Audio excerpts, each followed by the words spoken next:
አይ ጋይስ ደህና ናችሁ ወይ? ሰላም ለእናንተ ይሁን። እንዴት ናችሁ? ሁሉ ሰላም? ደህና አልሐምዱሊላህ። ደህና ሰላም ነን። ደህና ናችሁ? ይኸውላችሁ አንድ ነገር ላሳያችሁ ብዬ እኮ ነው። ይኸውላችሁ በዚህም እግዚአብሔርን አመስግኑ። እሺ የሰጠውን ፈጣሪን ጌታ እግዚአብሔርን አመስግኑ። አሁን እኔ ይሄ ያለበት ቦታ አረባ ሀገር ይመስላል ግን አረባ ሀገር ነው። እሺ ለዛም ምርጥ ሀገር የተባለው ዱባይ ነው። እሺ ያው እዚህ ማመስገን ጌታ አይታችኋል። ያው ይታያችኋል። እግዚአብሔር ይመስገን። ይኸው እንደዚህ አይነት ቦታ ማለት ነው። ደግሞ ሰላም አለ። በጣም ደሃ እንዳትንቁ እሺ። ደሃ ቤት ሰላም አለ፣ ፍቅር አለ፣ እንቅልፍ አለ፣ እረፍት አለ። ደሃ ቤት ደሃ የምትንቁ ይህ ቦታ አሁን ቆሻሻ ይመስላል። ቆሻሻ ይመስላል። ይሄ ቦታ ግን ጥሩ ነገር አለ። እዚህ ውስጥ ጥሩ ነገር አለ። አይታችኋል። እኔ አሁን ይሄን ጠርጋለሁ። ይሄ አሁን ከተማ ይመስላል። አሁን በዚህ ቦታ ሰላም ስላለ ደስ ብሎኝ ነው እየሰራው ያለው። ጌታ ይመስገን። ስለዚህ እናንተ ማመስገን እንዳታቆሙ። እግዚአብሔር በሰጠው ነገር እየሰራችሁ እግዚአብሔርን አመስግኑ። እሺ ካላመሰገናችሁ ጥሩ ነገር አታገኙ። ሌላ ደግሞ ደሃን አትናቁ። እሺ ደሃን አትናቁ። ደሃ ቤት ፍቅር አለ፣ ደሃ ቤት እንቅልፍ አለ፣ ደሃ ቤት ሰላም አለ፣ ደሃ ቤት አለ።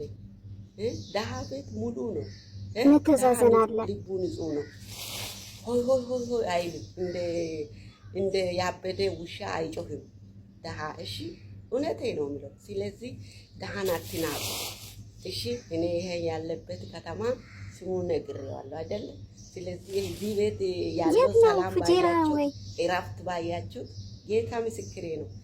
ስለዚህ ይሄ ቦታ ለምን ደረሰ ብዬ እግዚአብሔርን አላማረርኩም፣ እያመሰገንኩ ነው። እግዚአብሔር መልካም መልካም አምላክ አይደለም? እሱ መልካም አምላክ ነው። ስለዚህ ዝቅ ብላችሁ የምትሰሩበት ስፍራ ሄዳችሁ ዝቅ ብላችሁ ስሩ፣ ቀና እግዚአብሔር እስከ ማድረግ ድረስ ማለት ነው። ስለዚህ ይቺን ልንገር ብዬ ነው። እሺ ጌታ ይባርካችሁ። ለማንኛውም ወዳችኋለሁ። አዳር እኔ አዲስ ገቢ ነኝ። እኔ እስኪ ላይክ ሰፕራይዝ ምናምን አድርጉ እስኪ አርጉላት እስቲ የምታዩት አርጉላት። ባርካችኋል። እሺ የኔ ውዶች ወዳችኋለሁ። የኔ ጓደኞቼ ቻው ቻው። እኛም እንወድሻለን። ወደ ኢትዮጵያ ስትሄዱ ማለት ነው ያው ማግባታችሁ አይቀርምና ምናምን ስትሄዱ ምርጥ ቢጃማ ገዝታችሁ ሄዱ። ለእናንተ ብዬ ነው። ምርጥ ቢጃማ፣ የሚያማምር ቢጃማ ምናምን የሆነ አለ አይደለ? ይህ ዝም ብሎ ነው ሽፍንፍን ነው ቢጃማ። የሺቲ ነው የምለብሰው እሱ ለመኝታ አይሆንም። አንቆ ነው የሚደፋሽ። ኖ ይሄ እኔ የምሸጠው ሺቲ አይሆንም። እሱ ሲጀመር ቀን እንጀራ የምትጋግሪበት ነው እሱ። እሺ እንጀራ የምትጋግሪበት ነው እሱ አይደለም። ይሄ አለ በቃ አይ ምናምን በቃ ፏ ብለሽ ልዩ መሆን አለብሽ። እሺ ቢጃማ ግዙ። ቢጃማ ምናምን የሚያማምር በቃ ሁሌ አንድ ሳምንት 7 ቀን አይደል ያለው፣ 7ቱንም ቀን የምትቀይረው ልብስ ያስፈልግሻል ውዴ ዋሽን። ከዛን እቺ ሳምንት የለበሽው ልብስ ይታጠባል፣ ይቀመጣል። ከዛን እዛኛው ሳምንት ደግሞ የምትለብሽው ሌላ ነው። 7 ቀን ማለት ነው። 14 ቀን ሆነ አይደለ? 14 ቢጃማ ሊኖርሽ ይገባል። አሁን እቺ ሳምንት የለበሽው በዛኛው ሳምንት ሌላ ነው የምትለብሽው። ከዛን ተመልሰሽ እቺኛውን ሳምንት የለበሽውን ደግሞ በዛኛው ሳምንት ትለብሻለሽ። በቀጣይ ሳምንት የለበሽውን ደግሞ ቀጣይ የሚመጣውን ትለብሻለሽ ማለት ነው። ስለዚህ 15 ቢጃማ 15 ቢጃማ ለአንድ ወር ይበቃል ማለት ነው።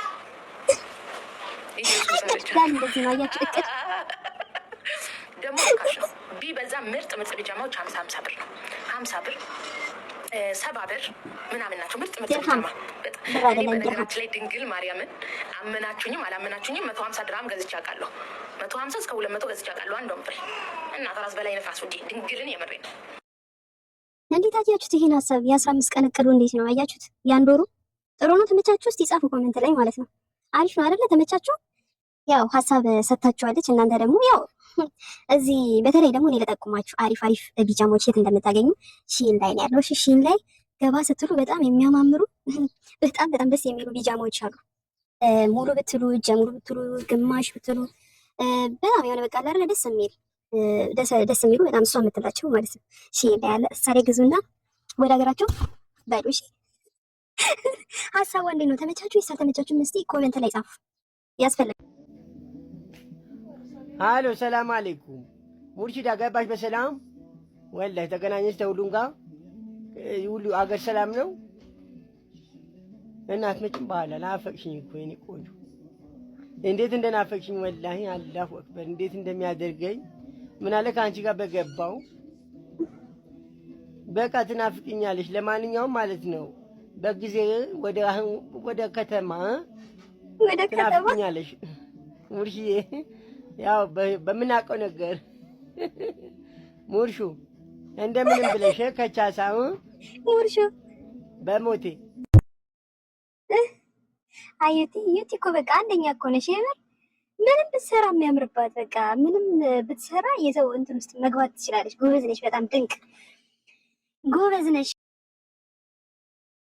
በፊት አንድ እናቴ ጓደኛ አበሻ እኮ ራሱ ከሚያገኝ ይልቅ ጓደኛው ቢያጣ ነው የበለጠ የሚደሰተው ትል ነበርና በቃ እውነቷን ነው። እቺ ልጅ የሰራችው ስራ ያንን የመሰለ ድንቅ ትወና እኛ ሳንሆን ወል ኤክስፔሪንስ የሆኑ አርቲስቶች እንኳን ሊደነቁበት የሚችለውን ስራ ማጥፋት እናንተን የሚያስገኝላችሁ ነገር አለ። እዚህ ልክ ምቀኝነት በጣም ከባድ ነው። እኔ በጣም አድንቄው ነበር ስራ። እኔ ብቻ አይደለሁም እንደውም በጣም ገርሞኝ ነበር። ቪው በጣም ትንሽ ነበር። አይ ቲንክ 1.6 ሚሊዮን ምናምን ነበርና ገርሞኝ ነበር። ለምንድን ነው እንደዚህ አይነት ሰው ብዬ ለካ ውስጡን እየሰራችሁ ነበር።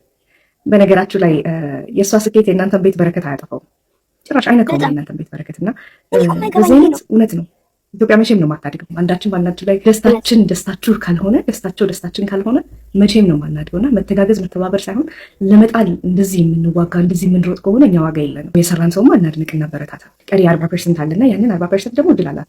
ፐርሰናሊ አላውቃት ፎርሹር ሰው ማሸነፍሽ ግን ስራዎቿን አድናቂ ነኝ። ጀግና ነች፣ በጣም ጎበዝ ነች። ያወጣችባቸውን ነገሮች ያቸው ኮስቲዩም አለ፣ ጉልበቷ አለ፣ ኢማጂን ሜካፕ ኤቭሪቲንግ የተጠቀመቻቸው ነገሮች ሪል እንዲመስል አድርገውታል። ስለዚህ ያን ያህል የለፋችን ዜት ማበረታታት እንጂ ለመጣል መሞከር እመኑኝ የሷ ስኬት ማግኘት ያለባቸውን ነገር አይነካውም።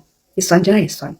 ሁላችንም አካውንታን ራሱን ሼር እና ኮፒ ሊንክ እያደረግን ሌላ ደግሞ የሚያስደምም ስራዎችን እንድታሳየን እናድርግ። ዩቲ አይዞሽ፣ እግዚአብሔር ከአንቺ ጋር ነው። ሁልጊዜም ሲበዛ ከፍ ብለናል ማለት ነው። የበለጠ ከፍ ሊያደርገን ሲሞክር ነው። ምክንያቱም ዝቅ ያለን ሰው ማንም ቼክ አያደርገው። ሰው ማንነትሽን ያሳዩን። ኬፕራ ጀግና ነሽ። ሁላችንም ግን በተቻለን አቅም እርስ በርስ ብንረዳዳ እንጂ እርስ በርስ መጣጣሉ የትም አይደርስም። መልካም ጊዜ። እኛ ዩቲ ሰውን ስትተባበር ስትረዳ ነው የምናውቃት። ማለትም የሰውን ችግር ስትረዳ ቀርባ እንትን ስትል ምናምን እናቅመዋል አይደል? እናቅመዋል ስታደርግ ነው የምናውቀው። ለምን ትከታተሏታላችሁ? ማለት ለምን የሰውን ህይወት ትከታተላላችሁ? አሁን እንደዛ የተለፋበት አርቲስቶች ራሱ አሉበት ውስጡ አይደል እንዴ? እንደዛ የተደከመበት ቀላል ስራ አይደለም። እውነቴን ነው የምላችሁ። ይሄ ኖርማል ቪዲዮ ራሱ ሰርታችሁ ለመልቀቅ ብዙ እንትን ብላችሁ ተጨንቃችሁበት አስባችሁበት ምናምን ነው አይደለም? እና እንደዚህ በጣም የተከፈለበት ዋጋ የተከፈለበት ቪዲዮ ነው እና ማሸነፏ ግን አይቀርም። በጣም ነው የሚያሳፍረው። እውነቴን ነው የምላችሁ። በጣም ጥሩ ጥሩ ልብ ያላቸው ሰዎች እንዳሉ ሆኖ እንደዚህ ደግሞ እያሳደዱ እናንተ ማታውቋቸው እያሳደዱ እየተከታተሉ እናንተን ሊያጠፉ ደግሞ የሚፈልጉ ሰዎች አሉ። ግን እኮ እነሱ እኮ ምንም የሚጠቀሙት ነገር የለም። እየተጠቀሙ ቢሆን እኮ ጥሩ ነበረ። ግን ሁሌም ቢሆን በምቀኝነት የሚያሳድዳችሁ ሰው ያ ሰው መቼም ቢሆን እኔ ሲሳካለት ሲያልፍለት አላየውም። ሁሌም ቁልቁል ህይወቱ አንድ እርምጃ እንኳን ከፍ አይልለትም። ምን ለመሆን ምን እኔ እኮ ጥቅም እያገኘ እኮ ሰው ቢመቀኝ እኮ ደስ ይለኛል። የምን ጥቅም ማለት ደስ ይለኛል ሳይሆን ጥቅም ትንሽ እንኳን እየተጠቀመ እንደዚህ አይነት ነገር እንኳን ቢያደርግ ኦኬ፣ ምንም እኮ ነው የማይጠቀመው። ምንም እኮ ነው የማትጠቀሙት። ያ ሰው ግን ያነሰዋል፣ አላህ ከፍ ያደርገዋል። እናንተም ብትሉት ለቀብሩት ብታስቡ ከፍ ያደርገዋል። አላህ እንደ ሰው አይደለም። በጣም ተስፋ የሚሰጠን ነገር ቢኖር ይሄ ነው። በጣም ደስ የሚለኝ ነገር ቢኖር ይሄ ነው። በቃ አላህ እንደ ሰው አይደለም። ስለዚህ ግን እናንተ ከዚህ ድርጊታችሁ ተቆጥባችሁ ልቁኑ ለሰውን ለመጣል የምትለፉበትን የምትደክሙበትን ጊዜ ለራሳችሁ ብትጠቀሙበት፣ ለራሳችሁ ለውጥ ራሳችሁን ችላችሁ ብትለፉ ብትደክሙ ብትለወጡበት፣ እውነቴን ነው ጥቅም ታገኙበታላችሁ፣ ትረኩበታላችሁ። ነገም የሚጸጽታችሁ ነገር አታደርጉ። ገብቷችኋል? እና ከዚህ ከምቀኝነት እንውጣ እስቲ። በተለይ መልካም ነገር የሚያደርጉ ልጆችን እኛ ማጣት አንፈልግም። ቲክቶክ ላይ ገብቷችኋል? የምታሳድዷቸው ደግሞ እነሱ ነው በቃ አሉ የተባሉ በቃ ትንሽ ጥሩ ልብ አላቸው የሚባሉትን የምታሳድዱ ሰዎች፣ ኧረ ምንድነው በፈጠራችሁ ራሳችሁ ላይ ትኩረት አድርጉ። እኔ በጣም ነው የሚያስጠላኝ የሰው ህይወት ላይ ትኩረት የሚያደርግ ሰው ማለት ነው። እውነቴን ነው የምላችሁ። የራሳችሁ ላይ ተጠመዱ እስኪ የራሳችሁ ላይ እና እኔም ራሱ በጣም ተሰምቶኛል እሷ ልጅ ላይ የደረሰው ነገር ማለት ነው። ደስ አይልም፣ በጣም ይደብራል። አስሬ ወፈርሽ፣ አንቺ ልጅ ወፈርሽ እኮ ውስጤ ንጹህ ስለሆነ ውሃ ራሱ ይስማማኛል። አለቀ በቃ። የቁርጥ ይበልልሽ። እናንተ መወፈር ከፈለጋችሁ ታዲያ በመጠኑ መወፈር ከፈለጋችሁ ውስጣችሁ ንጹህ አድርጉት። በተለይ ሸረኛ፣ ምቀኛ፣ ስለሰው የምታብሰለሲ ከሆነ የራስሽን ትተሽ ስለሰው ያኔ ህይወት የምታሳድጂ ከሆነ ውስጥሽ ጨለማና ጥቁር ከሆነ መቼም ሲያምርሽ ይቅር አመዳም እና አመዳም ውስጥሽም እንደቀረሸ እንደጠቆረ እንደጨለመ ትኖሪያታለሽ እንጂ ውፍረት የተባለ ግርማ ሞገስ የተባለ አታገኛትም። በልጅቷ ሀሳብ እኔ መስማማለሁ። እውነቴን ነው የምላችሁ። እንዲያምርባችሁ ከፈለጋችሁ ውስጣችሁም ሰላማዊ ውጫችሁም ሰላማዊ እንዲሆን ከፈለጋችሁ ውስጣችሁን ንጹህ አድርጉት። ስለ ሰው አታስቡ፣ አትጨነቁ። ያኔ እገሌ ምን አለፈለት ይሁን ተሳካለት ይሁን እንደዚህ ሆነ ምን አገኘ ምን አጣ አትበሉ። እሺ ለራሳችሁ ብቻ ኑሩ። ያን ጊዜ ታዩታላችሁ። ውፍረት ሲባል ታዲያ በመጠኑ ነው፣ ብዙም አይደለም። እሺ እና ተመጣጣኝ የሆነ ነገር ሲሆን ያ በትለብሱም ያምርባችኋል እኮ በጣም ደስ ይላል። ያገባሁት በ17 ዓመቴ ነበር እና በጣም ተቸገረ የነበረው 11 ሰዓት ተነስቶ ምሳ መቋጠር ነበር። የ12ኛ ክፍል ተማሪ ነበርኩኝና ለእኔ ትምህርት ቤት ቅርበት በማሰብ የተከራየነው ቤት ለሱ የስራ ቦታ በጣም ሩቅ ስለነበረ ሰዓት ካልተነሳው ይረፍዳልና አንዳንዴ ሁላ ቋጥሬልህ ልደር እንዴ ይለው ነበር እና ባልየው የውጭ ምግብ ስለማይመቸው እኔም ለመድኩት በዛ ሰዓት መነሳቱን። ይኸው ዛሬም እንደድሮ 11 ሰዓት ነበር የተነሳሁትና ፍርፍርዬን ትንሽ ለየት ለማድረግ ድንች ጨመር አድርጌባት ካሰርኩለት በኋላ ወደ ጎረምሳው ቁርስ ማዘጋጀት ነበር የገባሁት። ኖልዬ ሁልጊዜም ቢሆን ጧት መብላት የሚፈልገው ነገር ገንፎ በቅቤ ነውና እሱን ነበር ያዘጋጀውለት እና ዛሬ አንድ የሚከራይ ቤት ለማሳየት የሚሄድበት ስለነበረ ያው ደላላም አይደለ ሌላ ስራ ስሰራ የምታውቁኝ ሰዎች ብለሽ ደላላም ጀመርሽ መጨረሻሽ ምን ይሆን እያላችሁኝ እንደሚሆን ገምታለሁ። ግን ያው ታውቁ የለ ያለ እድሜ ብዙ ኃላፊነት ተሸክሜያለሁ። የኔ ፖስት የምታዩ ሰዎች አባቴን በቅርብ እንዳጣው ታውቃላችሁ። እናሱ የጀመራቸውን ነገሮች ለመጨረስ ታናናሾችን ለማሳደግ ገና ብዙ መስራት ይጠበቅብኛል እና የኔ ወዶች የኔ ፖስት እንደደረሳችሁ በደንብ ኮፒ ሊንክ በደንብ ሼር እያደረጋችሁ እሺ። በጣም ቪው እየተመታ ሊሆን እንደሚችል ገምታለሁ። ሰሞኑን ምንም እየፖስትኩ ስላልነበረ እና ቤት ወይም መኪና መግዛት ወይም መሸጥ መከራየት ወይም ማከራየት የምትፈልጉ ሰዎች ኢንቦክስ አድርጉልኝ። ቤቱን ሽፉት እስኪ አያምርም? እና ወዳችኋለሁ። ባይ ባይ። በ17 ዓመት ይሄ ሁሉ ኃላፊነት። አንቺ እኮ ጠንካራ ሴት ነሽ። ለምንድን ነው ላይክ የማይደረገው? አስቢው። አይ ሙከራ ኦኬ። ሪካርዲንግ ላደርግ ነው። እስቲ አርቲስት ወንድሙ ጅራ እኮ ነው የመጣል ይመስሉኝ ነው። መጀመሪያ በሪካርዲንግ ልሞክረውና ከዛ በኋላ ላይቭ እንደዚህ ገባለሁኝ እና ከአንዳንድ ጊዜ የሚሰማኝ ብቸኝነትን ያስረሳኛል ብዬ አስቤ ቲክቶክ ላይ ለመግባት ከእናንተ ጋር ለመጫወት አስባችሁታል። ግን ሪካርዲንግ እንደ መለማመጃ ከብቸኝነት ቢያወጣኝ ይህን ፖስት አደርገዋለሁ። ከዛ በኋላ ምናልባት ላይቭ ገብቼ ከእናንተ ጋር መጫወት ምናምን እድል ይሰጠኛል ብዬ ሰውም የራበው አለ ለካ ይገላግላል መደበሪያ ይሆነኛል በሚለው ሌላ ምንም የማገኘው ትርፉም እንደሆነ ራሱ አላውቀውም። ይሄ ላይቭ መግባት ምናምን የሚባለውን ነገር ችግር የለም። እውነት አንተ ብቻ ግባ። እንኳን አንተ እውነት በጣም አሳዘነኝ። አንዳንዴ ስደት ላይ ስትሆኑ ራሱ ብቸኝነትን ሲሰማችሁ እንዴት ነው? እንደዛ አስቡት። በጣም አሳዘነኝ የምር ብቸኝነት። አንተ ብቻ ላይፍ ግባ እንጂ ታየዋለህ የሰውን አቀባበል።